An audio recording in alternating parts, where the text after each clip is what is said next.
All right, time to get started. Same announcements as the past couple of days. We have an assignment due tonight. We'll be getting another assignment sometime today, as soon as I can reveal it. If it's not up by, I don't know, 5:30 tonight, someone sent me a very angry email, preferably written by ChatGPT. Make it as mean as you possibly can. Have fun with prompt engineering. Subject line is gonna say, GBT ran through 3 times. I'll just send you a sad hamster with the text where. There you go. There you go. Yeah. Do you have a specification for how you wanted the name of the assignment? Doesn't matter. Just like Homework 1. with our name or something? Yeah, something that identifies that it was you who did it.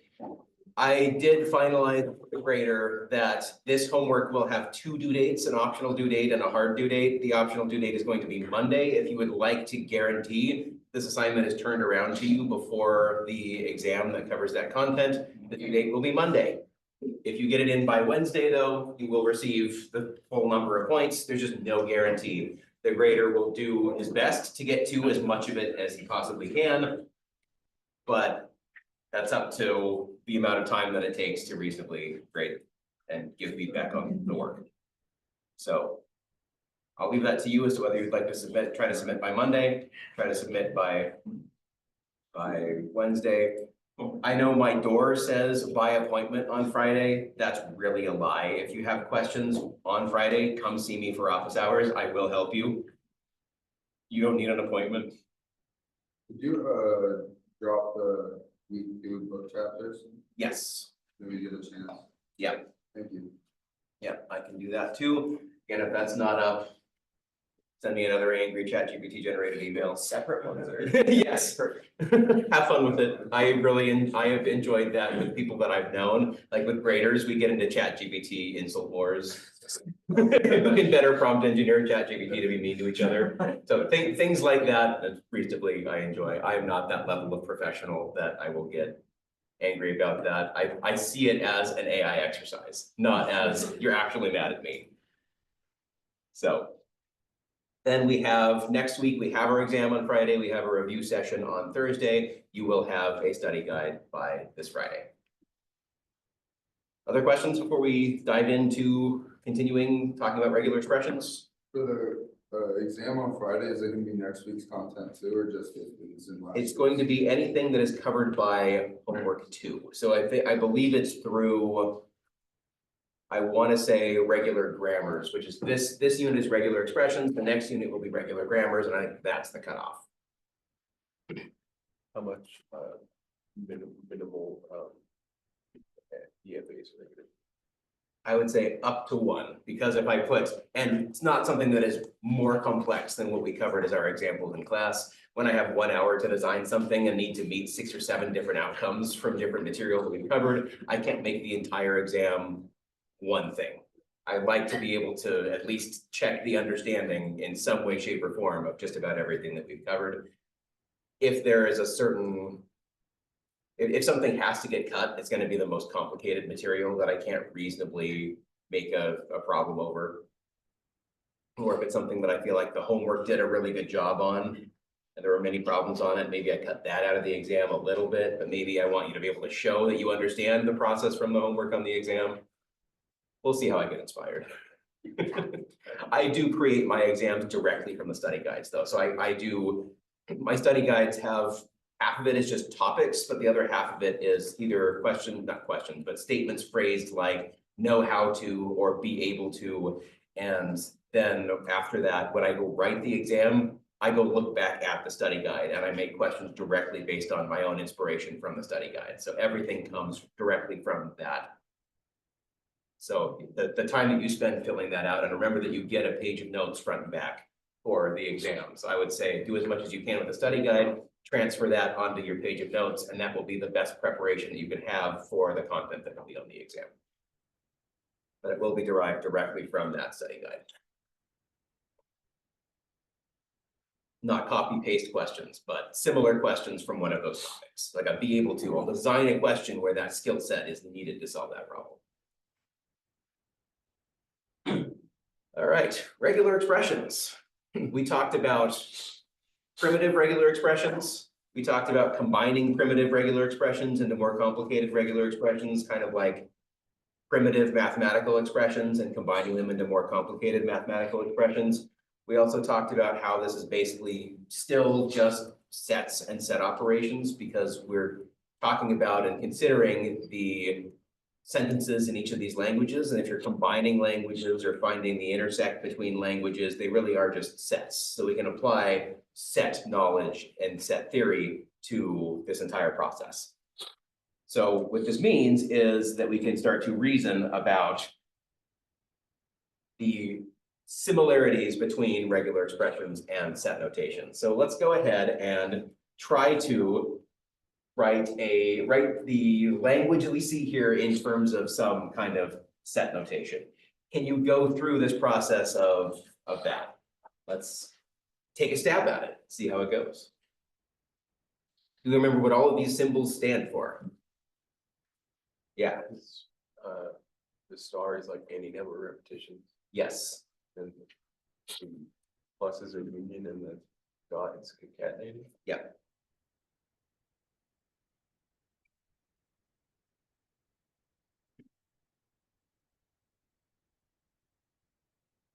So this would be our first step. But remember that we can apply the rules that we had on this prior slide.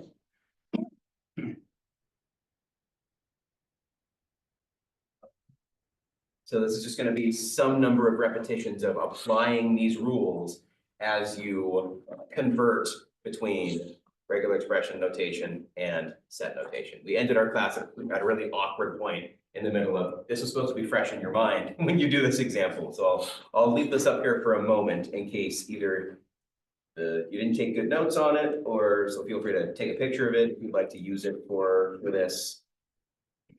Or you can write down the language from the other slide and then I can leave this one up, whatever people prefer.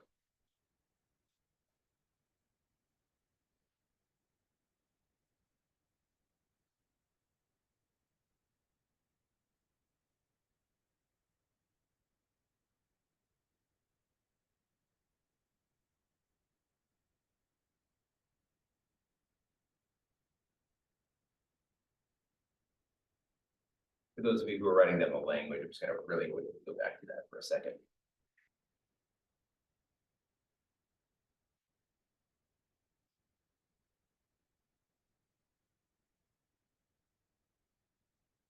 Also, I don't know if this information was spread to people. There will be a fire drill at some point this week. I don't know when that will be. It may be during this class. But that is on the schedule for some point this week. Nice knowing you. Okay.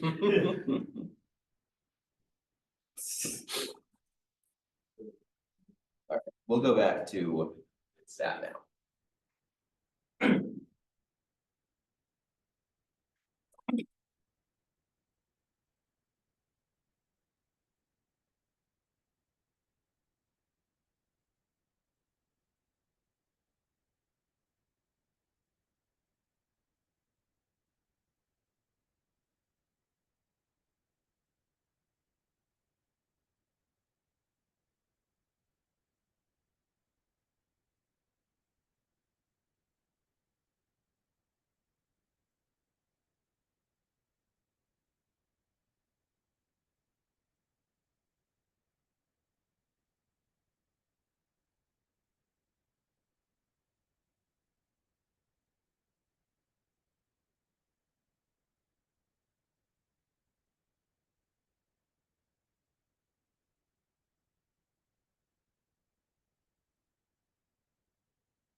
So to give you an example of what our first step might look like, we know this concatenation is the equivalent of concatenating two separate languages together.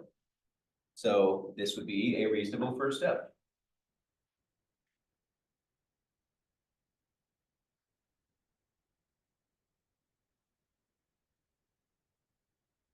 Not just me distributing this. It's a math class. Of course we want to see all the steps. If the answer is 4, well, show me how you got there. It's 2 + 2, it's 4. What is intuitive to one person may not be intuitive to another. If you've seen the 1 + 1 proof, that's about 100 pages long. You will understand where math comes from with that. You just do by definition of addition of 2 odds, unless you want to start from the base case and assume we don't even know Yeah. what evens or odds are. Exactly. If you start with absolutely no knowledge, you have to prove everything that you assert. I'm Fun. just gonna. And by fun, I mean. Lemons for equipment that have already been proven, because that's easier. Go back to the.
Let's walk through some of this.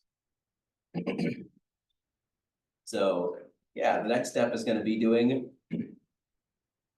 a conversion into union, as well as taking the star out of the A there. We can, I don't know exactly what I wanna say that, but it's the equivalence is that A star is the equivalent of the language of A star.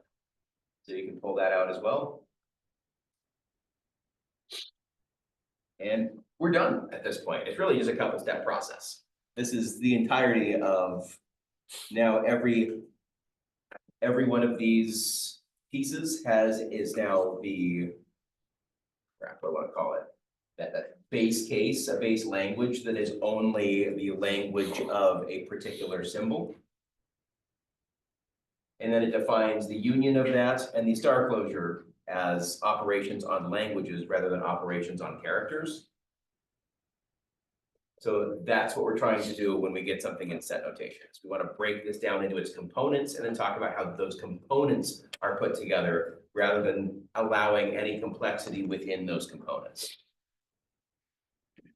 You This, yeah. You said second part, you said breaking the components and then one. Yeah, the components need to be like the base case components on this slide where we say that the first 4 rules there, or to give you the simpler components. And then we have the base cases as the last 3. So you're trying to get down to where everything is just the language of particular characters in the. And the complexity is done to the language, not inside of that. It's not done to the characters within, it's done to the language itself. If that makes sense.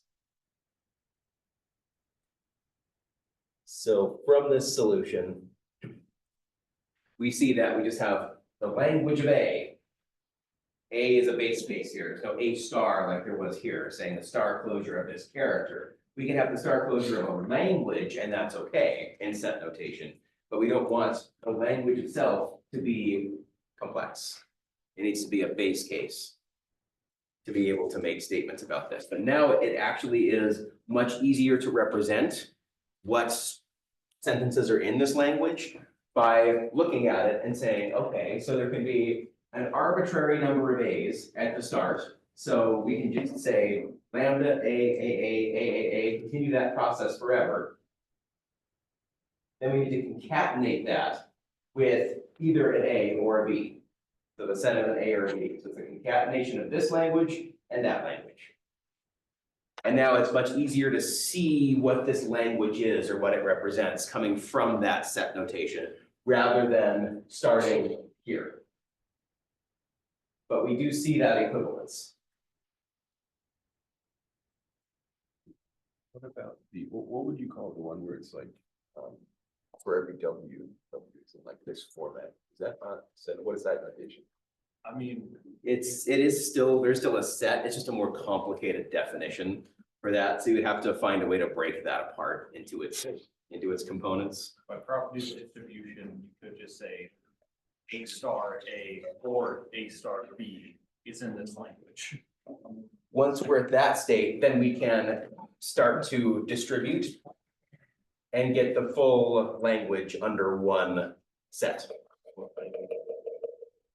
So we take the lambda and distribute the A and the B to get the A and the B. Then we take this A and distribute the A and the B. We take the AAA, distribute the A and the B, et cetera. So you can see how this is kind of two going on forevers. And every time we meet a new one of these, we add one to the end of this, and we add one to the end of this. Could lambda be included in that bottom set as well? No, because they have to concatenate it with either A or B. There is no lambda in the final pair. But that makes sense. Yeah.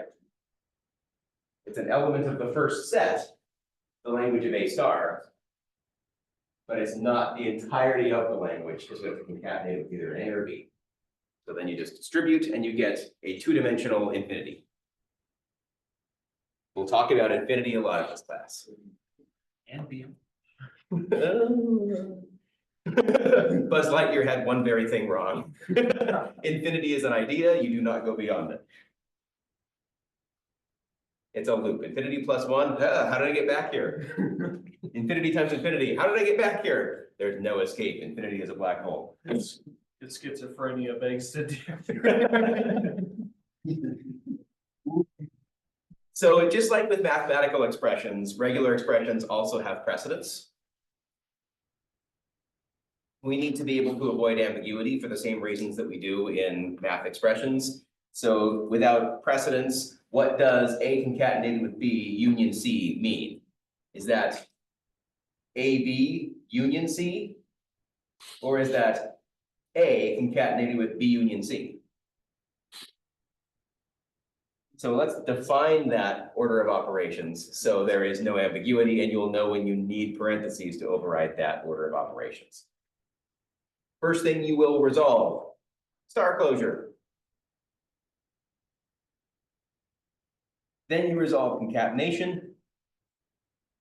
Then you resolve union. So with no parentheses, the concatenation comes first. This is AB union C.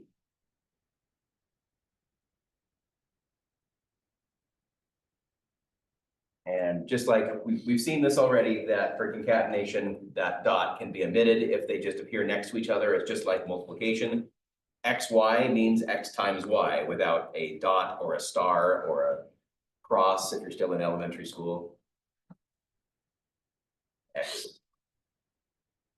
So R1, R2 just means R1 dot R2, R1 concatenated with R2.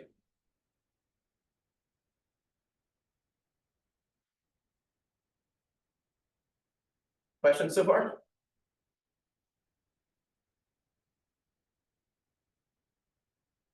All right, time for me to shut up and for you to learn some things.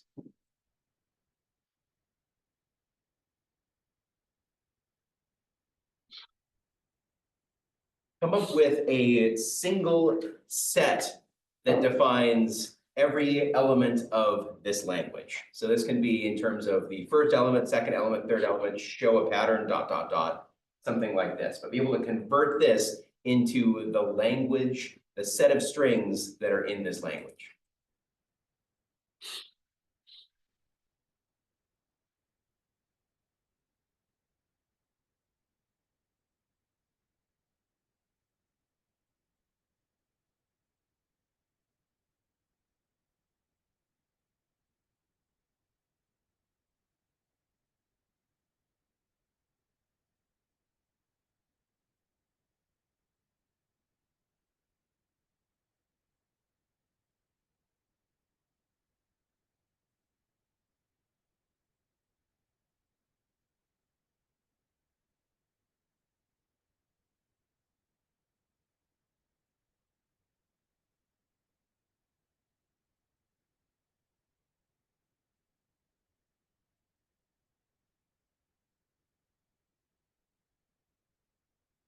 How is this someone who is making good progress? How are you thinking about this problem?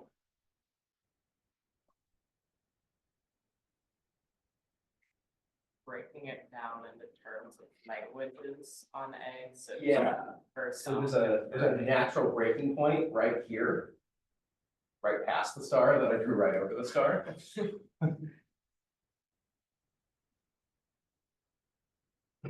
So there's concatenation right there.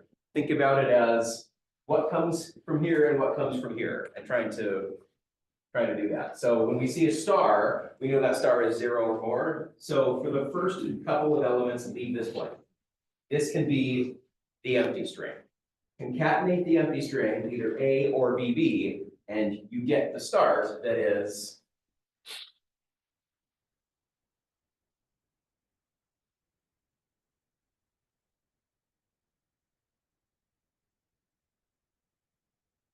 this is an A or a B. So to do this, we can now say A concatenated with one or the other of these, and B concatenated with one or the other of these.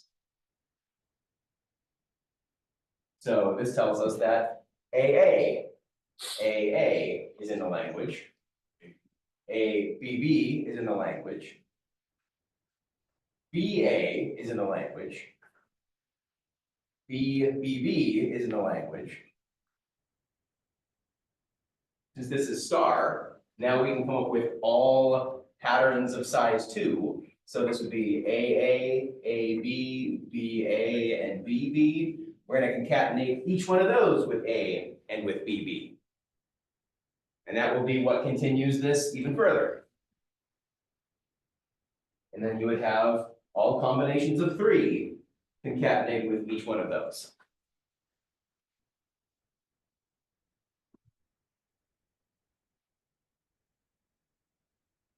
Question? Am I wrong for thinking about with the A union B star of just distributing out like a math function, but keeping the star on top of each of the star closures variables, like A star A.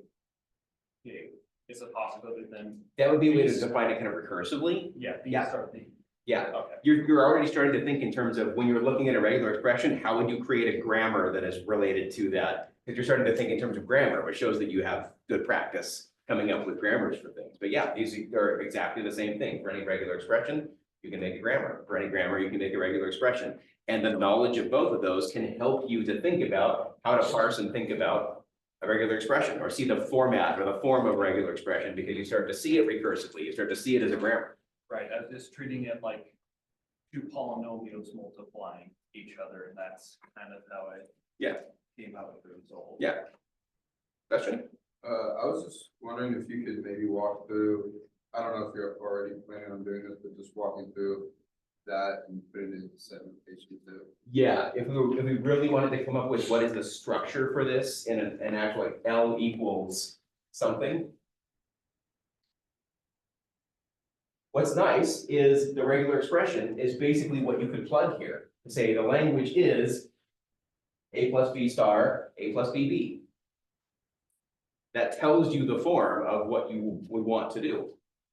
So you would say, let's call this W1, W2. You just say something like W1, W2, such that W1 is a member of A union B star. W2 is a member of A union BB.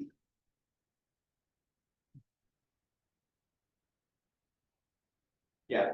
When you're defining variables in the settler, where the comma is, could you also do a wedge or a when you're doing it like this, do you only use the comma or they interchange?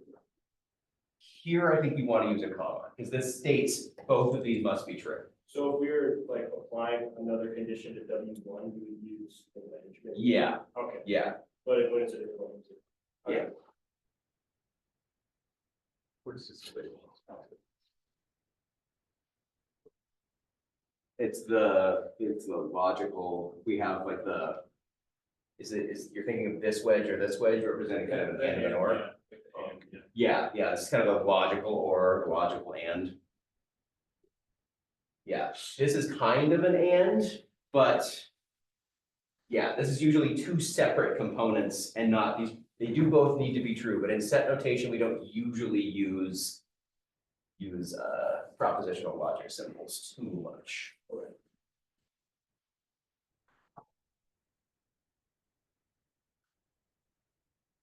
So, yeah, this type of answer here is exactly fine. Just saying what language and set notation. So we're trying to get a sense of what is the pattern. We can break down that pattern. Now, let's start to, instead of saying in set notation, try to describe this language in English.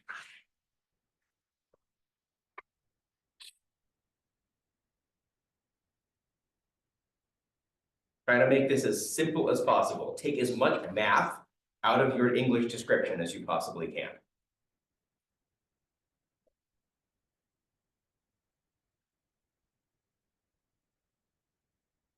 When you're doing Yeah. the store closure, it's not that it's A or B each time, it's A repeated or B repeated. Yes. So in this case, because there are parentheses around AA, that's saying it's the star closure of AA. Okay. But without that, it would just be repeating the last A. So it's very important that these A's appear in pairs. Answer? Some even amount of A's and then some even amount of B's and then a B. I think we can simplify that just a bit. That is correct. An even number of A's followed by an odd number of B's. Even or odd number, because you can. Yeah, so yeah, it's an even number of A's followed by an odd number of B's. Yeah, because even can include 0 and odd, there must be at least 1. And past that, this just defines they appear in pairs from starting at the first one. And these appear starting with 0 possibilities, but appear in pairs. So that also means even. Yep, even number of A's followed by an odd number of B's. So these are all kinds of questions that you might see related to something like this, but it also builds an intuition of being able to translate between the language that you speak, this weird math language, and the set notation that you've seen in other classes as well. Just like when in elementary school, when you talk about fractions and decimals and percents, it's very similar that it's the same language, but you can express it in a bunch of different ways that mean the same thing. Next thing, a regular expression for this language. Write a regular expression for W in sigma star, remember the sigma is just the alphabet, such that W has at least one pair of consecutive zeros. And the alphabet is 0 and 1. You could easily imagine drawing a DFA for this, or writing a grammar for this. But now my challenge for you is write a regular expression for this.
I think they have an answer.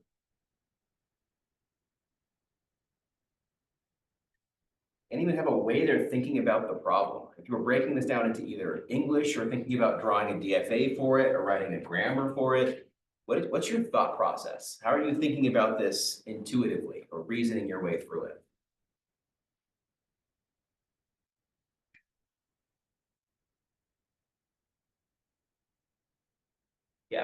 Well, it doesn't matter what the, what do you call it, sentence starts or ends with. So if you Yeah. have any number of zeros or ones, which are the, the characters in the language at the beginning or the end, but somewhere, so it's like zero more times, and then in the middle, it's gotta have 0, 0 somewhere. Yeah, perfect. Perfect. That reasoning is excellent. So there's a 0, 0 somewhere in it, but what comes before that 0, 0? Anything. What comes after that 0, 0? Anything. How do we represent this concept of anything in regular expression syntax? Have like a star closure of 1 plus 0. Yeah. So we're gonna have this 0, 0 somewhere, and what comes before it is some expression, what comes after it is some expression, and we need either a 0 or a 1, and we can have any number of them before and after. Question? The ones and zeros before and after also come in any order. So Yes. you want to put a star closure around that as well. This allows for that. Each time you do this, you can pick either the 0 or the 1. Which allows for nothing, 0, 1, 0, 1, 1, 0, 1, 1, that's everything of length 2. This would also allow for anything of length 3, 4, 5, 10, a billion. What if you put 0, 0 in the first star closure? So you did like 0 plus 1 plus 0, 0. You could do that. No, because. Yeah, because then you could still pick either the 0 or the 1. If you did that, you could get away with not picking it at any point. So it needs to be Right. outside because this is cemented. It has to. This has to be there somewhere. Yeah. Yeah, that makes sense.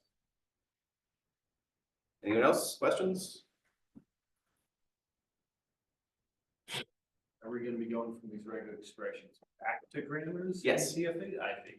Yeah, there is the concept of regular grammars we still need to talk about, to get the full equivalence. We talked about what a grammar is, but not restricted it enough to be able to represent this class of languages. Did you do, it might just make it more, I don't think you need to do it, but could you do like, to specify, could you do star closure 0, 0 in the beginning, middle, and the end of it? I guess you're gonna have to, because you're gonna have Yeah. a star closure of zeros. If it's the star closure, you could do it as the positive closure, which we haven't really talked about in a ton of detail. Instead of a star, you put a plus, and that means 1 or more. But this can still produce 0, 0. Yeah. This can still produce 0, 0. So you're not restricting it to a single 0, 0. You would just have some ambiguity between if there are multiple 0, 0s somewhere in that string, which one does this refer to? Does the first 0, 0 come in here or here? Does the second 0, 0 come from here or here? So like, would it be a bad idea for it to be like in the before bracket, to be like 0, 0, 1, 1, and then the 0, 0? Like, would that be okay? I don't think it's complete. I don't think it allows for any string that could appear before the 0, 0. Wouldn't you want star closure in the middle of the zeros too? Because then you could have like 0, 1, 0. And they're not consecutive. Yeah, Oh, there is a. yeah, these have to be consecutive in order to be part of the language. Yeah, When you're expressing your answer, do you want the L before it, or you just want that regex? depends on exactly what the question is. If it's asking for a language, I'm probably not caring enough, depending if you say L equals this, or if you, the important thing is that you can generate this, not if you can specifically give exactly the right notation. Then I care much more about the problem solving process and the intuition than I care about the exact, regardless of the way you say it, all of the work that you've done as a parent. I tend to not be as picky about that. Further questions? Are we good? What if we wanted to say it can only have exactly 2 consecutive zeros? Yeah, so now that becomes much more interesting because we can't have the zeros here. And we need any zero to now appear at most once before or after this. So if that's the case, then we need to hard code a 1 here and a 1 here. And then only allow for something like that here. So you would have something like, what, 0 star ahead of that. And then you could have a 1 here and you can repeat that any number of times.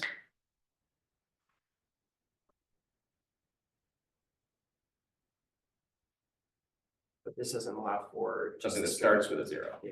Yeah. So then you would add but the 0 star here could also allow for multiple zeros. Like you want 1 star 0 star. That's Um, And then it would be lambda or 0 at the beginning. Yeah, that would work too. Yeah. Question. And the way to do optional like that is with lambda or something. Yeah. Yeah. Yeah, it gets much more complicated. This is the base example because we will be talking about them as they get much more complicated. Then, yeah, Yeah. 1 and 2. I just realized, when it says like it must contain 0, 0, does it have to be like 0, 0, or it can be 0, 0, 0? It can be 0, 0, 0. Okay. Yeah, It just needs to be at least two yeah, Just zeros adjacent to Yeah. each other. yeah. How, does this form of regular expression have like a 0 or 1 operation, or would you just denote that with a bunch of like unions? Yeah, you just denote it with unions. Yeah, we don't have something like the regular expression from like the 0 through 9 that appears in regular expression syntax for most applications. This would say any digit from 0 to 9, and we don't have a way to do that in this language or this syntax without a bunch of unions. I was thinking more so like the question mark from like programming style regular Yeah, expression where it's yeah. like, you have a question mark, is you either Yeah. have a or you don't. Right, yeah, you would, in this, you'd have to do like the A or lambda. Yep. But it is the same idea. How you do this syntactically is not incredibly important as long as it logically aligns to allow you the same power. If you learn this, you should be able to learn that and vice versa, basically. It's like kind of like programming languages. You learn one, it's easier to learn the second one. You know 10, it's really easy to learn the 11th because you start to have an understanding of how those 10 languages are constructed. What are the commonalities? What does a language need in order to be a programming language? So you start to say, oh, this is like how C++ does it this way, and Java does it this way, and Python does it that way, Rust does it this way. Great, I understand that now. And that is a commonality or a similarity between how these languages handle that concept. Or Java doesn't allow you to access the pointers because it thinks that you're 5. I don't care if there's a segment called or dangling pointer, I'm making it. Multiple inheritance, there's no use case for that whatsoever. No, not once would I want multiple things to inherit from an enemy. So yeah, we can have an arbitrary string. We'll see this frequently. So it's worth noting that 0 or 1 star. That is very useful. So there is the full answer. And we will see that 0 or 1 star, as well as the lambda or something to give you an optional version. And we'll see that recur as parts of or components of regular expressions. Continuing with more practice problems. Unless there are any questions. All right. Now we're going to get into the slightly harder version. No pair of consecutive zeros.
Similar to before, what's people's reasoning? What's the intuition that's helping you with this? I think it's just trying to, I don't know if this is the right track, but just trying to imagine, like, what's a scenario where it doesn't have, like, you can't create like 2 zeros? Yeah, yeah, We're just trying to lock down a single zero, so it's like 1 0 1, and how do I like? okay, Repeat that as many times as possible, compensating for like. Okay. leading and. 1 0 1. Can we even simplify that? That's a great starting point. Every zero Yeah. must have, on either side of every zero, there must be either nothing or a one. Okay. I like to think of it in terms of if we see a 0, it must be followed by a 1, and that way we don't have to worry about what's before it. Because then we would have answered that question when we were on that character. Whenever we see a 0, it's followed by a 1. Just try to also consider, How would you do that? Zero, Yeah, I'm trying to imagine like how to write down. Yeah, so every time we see a 0, any number of 1s can come before that, but as soon as we see a 0, that means that it comes in a 0-1 pair. So anywhere there can be that, but it's gonna be kind of a 2-dimensional recursion now.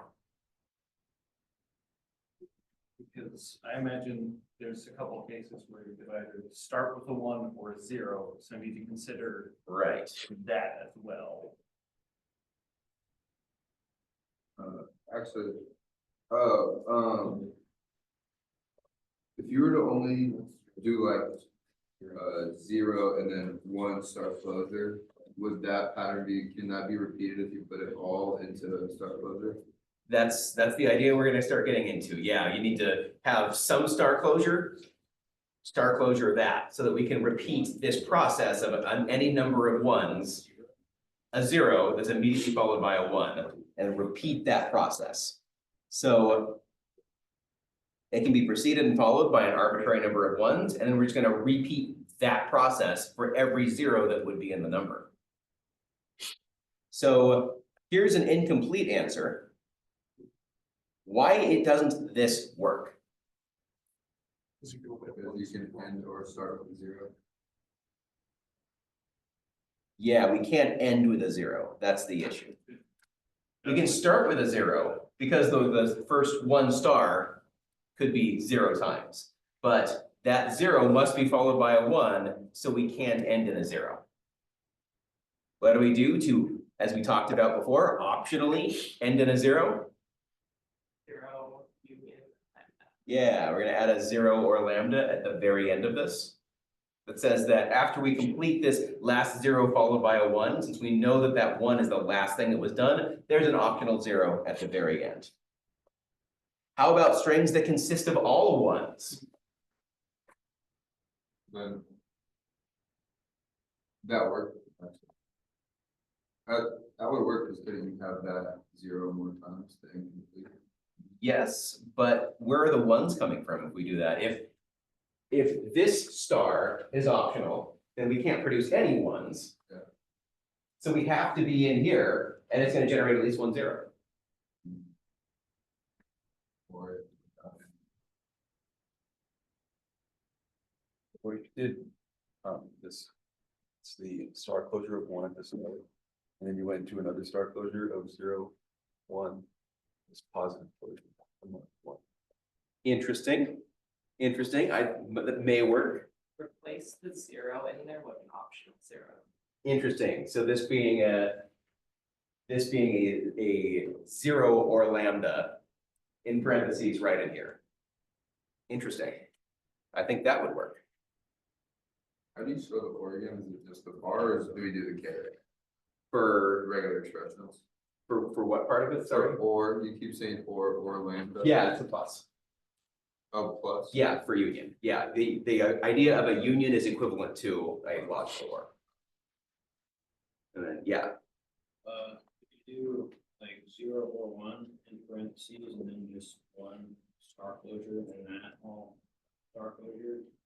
if you do that, I think that you can pick 0s multiple times from within that, I think, if I'm understanding it correctly. I'm trying to visualize what you're saying, and that sometimes works and sometimes doesn't.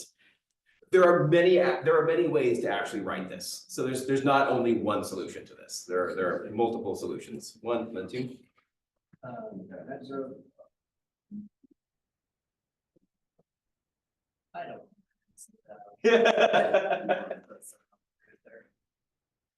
All right. Interesting, I okay, think that covers. No. yeah, I like that, I think that works. I agree. I'm also not gonna say it out loud, because I think it's one of my possible answers. So I'm gonna give you the complicated answer first. Just came up with a couple of them, and here's one of them. Any number of ones followed by a 0, 1, followed by any number of ones, and that can be repeated an arbitrary number of times with the optional 0 at the end, just like we had that, we said that that will work for that. And now to be able to handle strings of all ones, we can have any number of ones also optionally ending in a 0, and that will cover all of the cases. It's also long, but it's built using this logic about the reasoning and kind of constructing it piece by piece until you get a reasonably complicated solution, but it's one that is correct. So there's nothing wrong with this aside from it's a little more complicated than it needs to be. Why don't you have parentheses around the 1 stars? Because the star refers to the last thing, the last token. So it's kind of like exponentiation. You can think of it as exponentiation. If you have a single symbol, then it's attached to that symbol. If there's an expression in parentheses before it, then it's attached to that expression. So yeah, I like to think of star closure, kind of like how you might be used to an exponent. It has higher precedence than this union, so it is just attached to this one.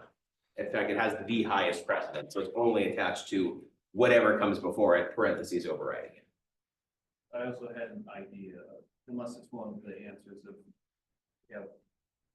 all in parentheses, 1 star and 0, concatenated with lambda, or 1 and 0 starred. That's what. You lost me. Sounds about right. So here's some alternative reasoning that you might use to get to that same result. We know, and I think this is exactly what Akiva had that he showed me, but we're repeating 1 and 0, 1 an arbitrary number of times. So we can either have a 1, or if we see a 0, it's followed by a 1. And that is really the only subcomponents to build out of this string. We can have any number of ones, 1, 1, 1, 1, 1, 1, but if we see a 0, it's the substring 0, 1. So this is the reasoning that allows us to come up with the shortest possible solution. Question? 1 star or 0, 1 star? Yep. Right, with parentheses. Yep. So we get 1 or 0, 1 star, and then we just need to be able to end with that optional 0. So these are equivalent to each other. This is the same language. Could we also shrink it to something like 1 star or 0, 1 star, where there's an infinite number of ones? That would force that order. I think if you're saying 1 star or 0, 1 star, then it would have to be 1, 1, 1, 1, 1 followed by 0, 1, 0, 1, 0, 1, 0, 1, 0, 1 at the number of times that would be. You can alternate between them without that second dimensional star outside. The second dimensional star allows you to pick one or the other an arbitrary number of times, and you need that structure to have that 2-dimensional representation. I'd have to show you my message. Yeah. We are out of time, so both answers are correct. We can say that 2 regular expressions are equivalent if they denote the same language. Since these denote the same language, they are equivalent. We'll pick back up here tomorrow with more stuff and leading into regular grammars. I have office hours starting now for anyone who wants homework assistance or anything in class.